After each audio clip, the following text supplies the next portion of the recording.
Contribuição do agro para a COP30 será levada ao evento climático da ONU.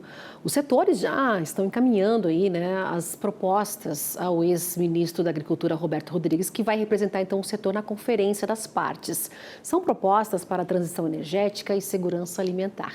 E os produtores de soja, a ProSoja Brasil, a ProSoja Mato Grosso, apresentaram então a Carta Manifesto e querem mostrar ao mundo que a produção de alimentos está aliada com a sustentabilidade. Sobre o assunto, eu vou conversar agora com Daniel Vargas, professor de Economia e Direito da FGV. Muito bem-vindo. Boa noite, Daniel. Prazer tê-lo aqui hoje com a gente. Oi, Simone. O prazer é todo meu.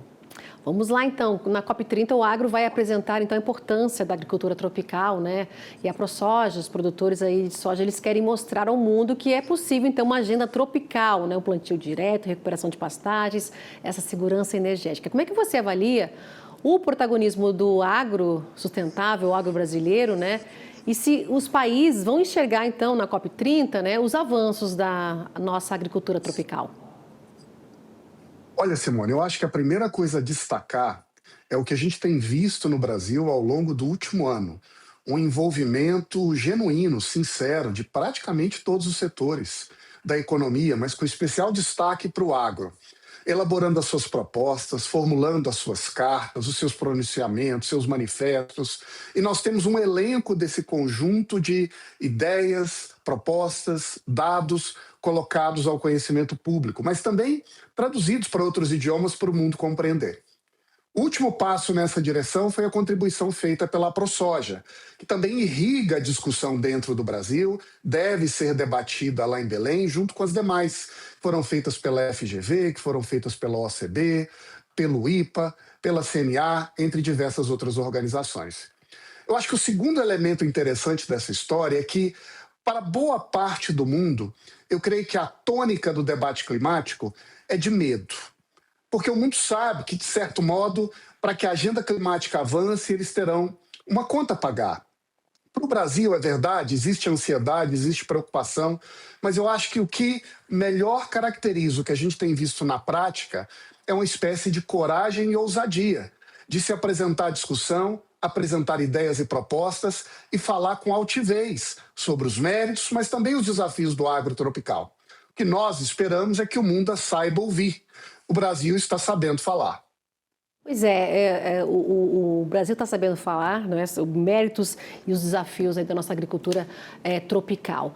A CNA disse que o agro vai muito à vontade para a COP30 e é nesse passo, mas à vontade, mas tem que mostrar aí todos esses méritos que você bem citou aí, sobre as melhores práticas já consolidadas e muito bem consolidadas aqui no Brasil. A gente está falando de bioinsumos, rastreabilidade, energia renovável. Exemplos nós temos o que mostrar, em relação à agricultura de baixo carbono. E o mundo tem que ouvir, tem que saber, o Daniel, o que a gente está fazendo aqui.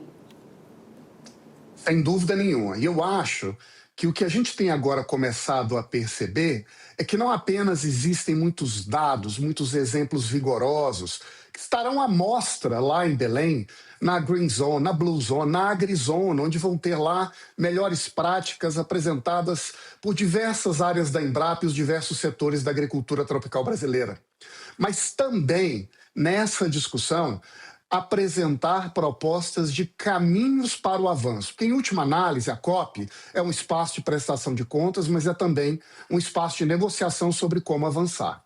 E é neste aspecto que eu creio que o Brasil também tem tudo para dar uma contribuição original para o rumo das discussões internacionais. E o que as propostas mais recentes têm sinalizado é que 3 diretrizes devem estar na base dessas propostas e ideias. O verde como valor, o clima como desenvolvimento e a soberania como condição para a governança climática. A partir daí, a gente deve apontar as prioridades que vão fazer com que o Brasil mostre ao mundo como nós podemos contribuir com a segurança alimentar, com a segurança energética, com uma produção tropical cada vez mais sustentável e, a partir daí, também com uma governança climática baseada em parâmetros, métricas e metodologias tropicais. Daniel, o foco da COP é no financiamento climático, na transição energética. O agro, né, o setor agro tem um papel importante nessa transição aí. Podemos citar aí os biocombustíveis, não é? Você falou lá na frente, né, desafios e como avançar. Os desafios, então. Bom, eu acho que em cada setor que a gente olha como uma prioridade para as discussões em Belém, existem alguns desafios fundamentais. Eu vou aqui elencar de maneira exemplar alguns deles. Quando nós falamos de segurança alimentar, a ideia básica é que hoje, no mundo tropical, a principal ameaça ao clima não é a soja, o boi, a galinha, é a miséria humana. E para o mundo, existe um desafio de atender uma demanda de 735 milhões de pessoas que hoje convivem com insegurança alimentar crônica. Isso tende a aumentar com a população do planeta, que chegará a 10 bilhões.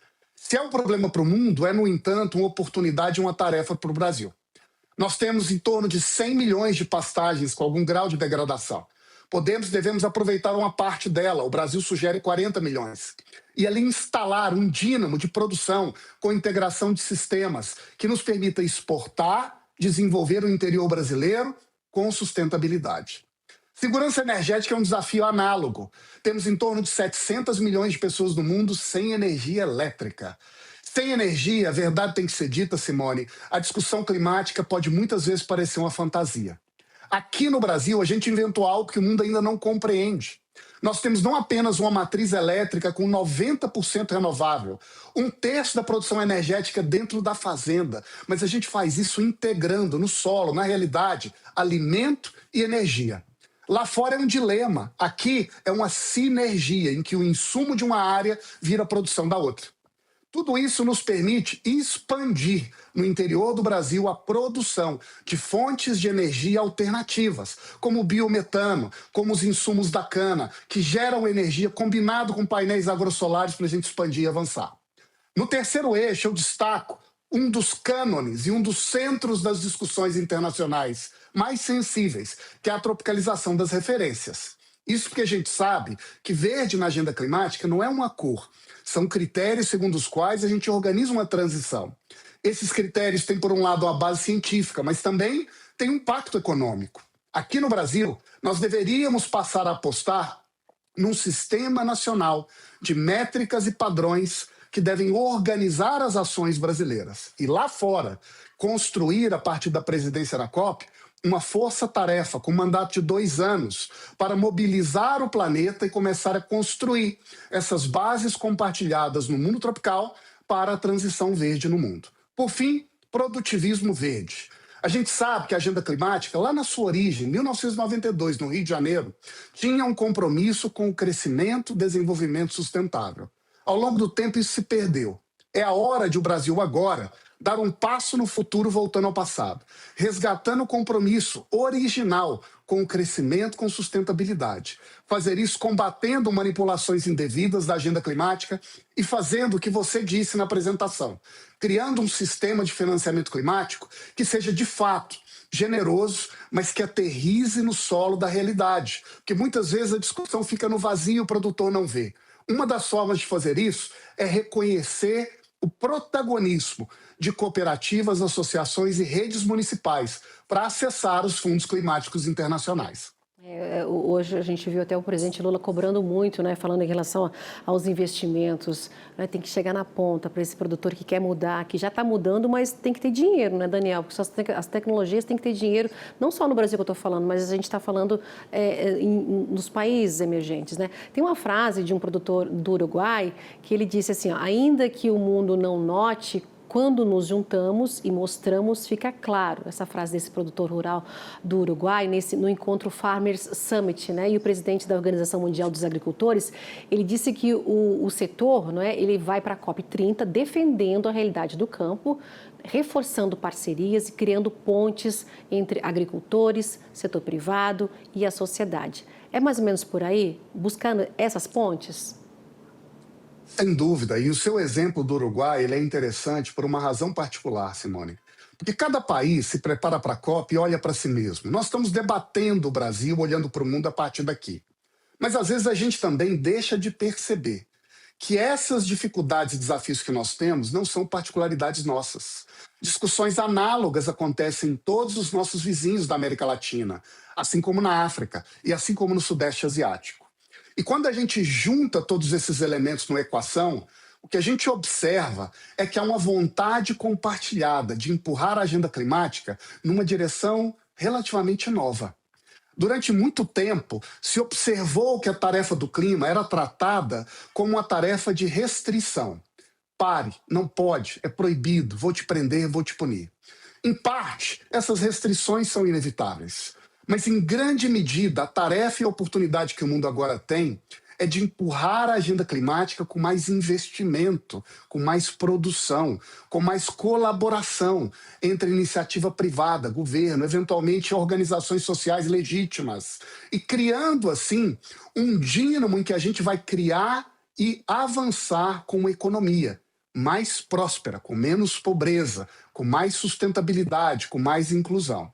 Nesta direção, o Brasil tem todas as condições de ser um exemplo e um portador da mensagem do planeta.